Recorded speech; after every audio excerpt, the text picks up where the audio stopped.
welcome back to Dickie's Beer Reviews. Today I'm actually not doing a beer review. I am going to make Greek gyro meat with lamb and beef and a bunch of seasonings and onion. You make it kind of like a meatloaf, but this is the first time I've ever tried to make this, but I found a recipe. I'll share a link to the recipe down in the description. But this one has a lot of stuff going on. I had to buy a lot of spices, but I just love Greek gyros. I love the taste of them. I bought pita bread and I bought tzatziki sauce and tomato and all the stuff that you put on it. So let's get cooking. Alright, the ingredients are this. 1 pound of ground lamb, 1 pound of ground beef, 1/2 onion chopped up in a food processor. And for the spices, there's 1 tablespoon of minced garlic, 1 teaspoon of dried oregano, 1 teaspoon of ground cumin, 1 teaspoon of dried marjoram. No clue what this is, never heard of it before. 1 teaspoon of dried rosemary, 1 teaspoon of dried thyme, 1 teaspoon of black pepper, and 1/4 teaspoon of sea salt. But yeah, here's all the spices I use. There's the onion, there's the meat. Now the next part is to put everything together. Alright, first step is to finely chop the onion, which I already did. It says to dry the onions off with a paper towel, which I did as well, to get all the water out of there, the liquid out of there. Then it says to mix it all together. So put the onions, the beef, the lamb, the seasoning in this bowl, mix it up with your hand.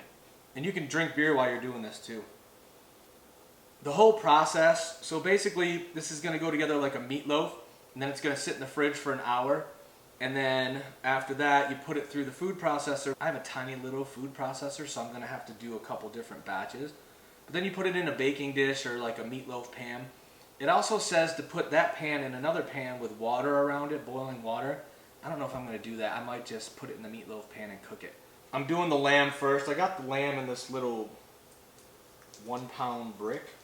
And then we'll do the ground beef. What did I get? I just got all natural ground beef. I don't even know what fat content this is. I just know it's a pound.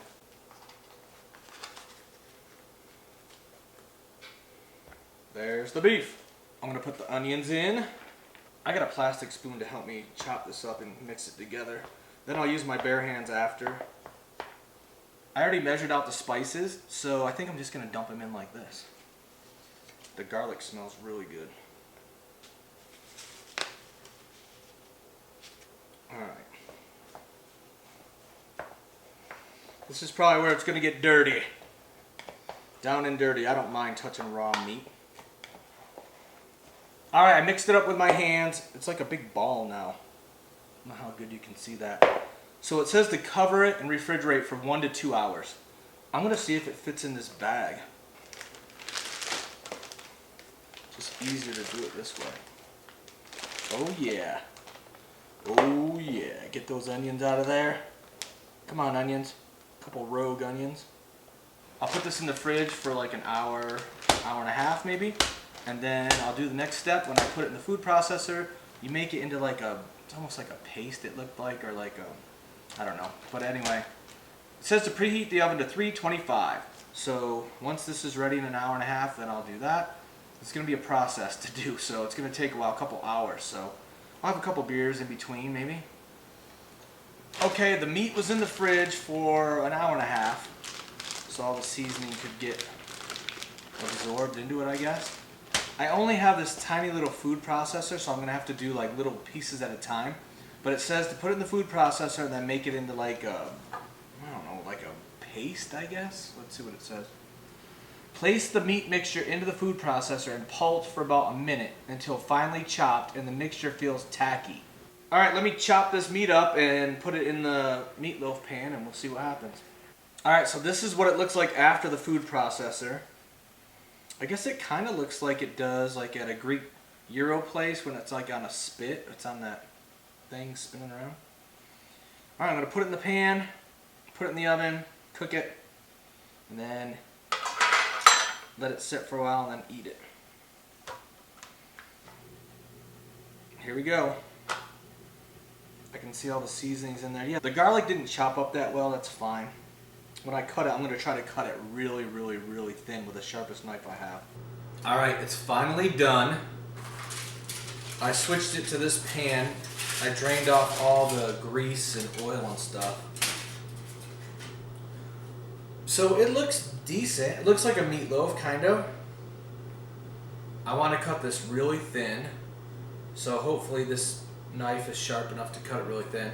Then I'm just going to put it in these Tupperware bins. And then I might try it tonight. I'll taste it, but I'm going to make gyros tomorrow. My friend Marcus is coming into town, so, and his girlfriend Nicole. So we're going to have gyros. It looks like a meatloaf.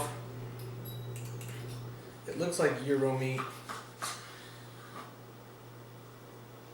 That piece fell apart. So it's kind of hard to cut it really thin because, yeah, it's not cutting very thin. I wanted to cut it like almost paper thin. So let's taste a piece of it. It's kind of dry.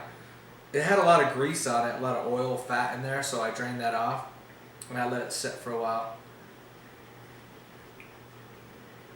I don't know, it's kind of bland to me. It needs more something. I don't know what I'm missing. I used every seasoning it said in the recipe, but yeah, it's just not, it's not just like Greek gyro meat. It tastes okay. It tastes like a meatloaf to me. It tastes like a beef and lamb meatloaf, I guess. It smells like gyro meat, but it just doesn't taste like it. It just tastes, I don't know, bland tasting. Now that piece was actually better. I made it just like the recipe said. So if this was exactly how I wanted it to be, I would cut it very thin. I mean, this piece is really thick and it stayed together, but the other ones I tried to cut thin fell apart. When I finally make a gyro with these, with pita and tomato and onion and tzatziki sauce and feta cheese, I bet you it'll taste a lot better. So for now, I mean, I'm just going to put this in a Tupperware and try it in a little bit, so stay tuned. Here's the final gyro. I'm using my phone. I didn't want to set my camera up. Let's see what this sucker tastes like. Looks good. Where's the camera over there?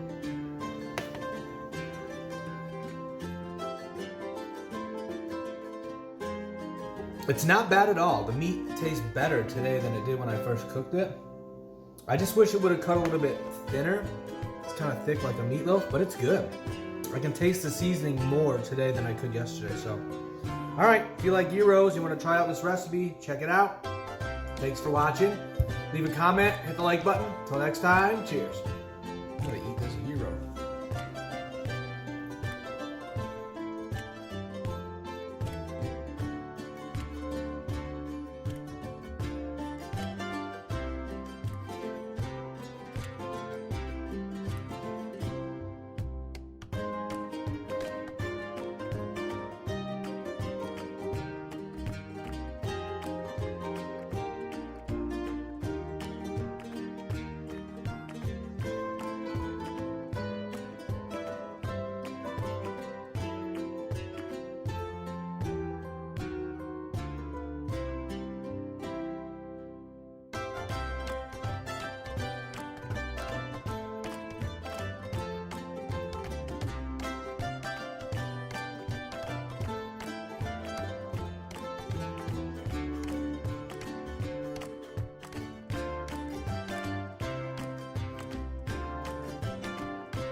Here's the ingredients: 1/2 of a white onion, and I put it through the food.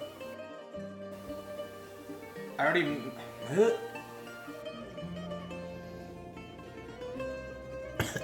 I'm gonna choke on video.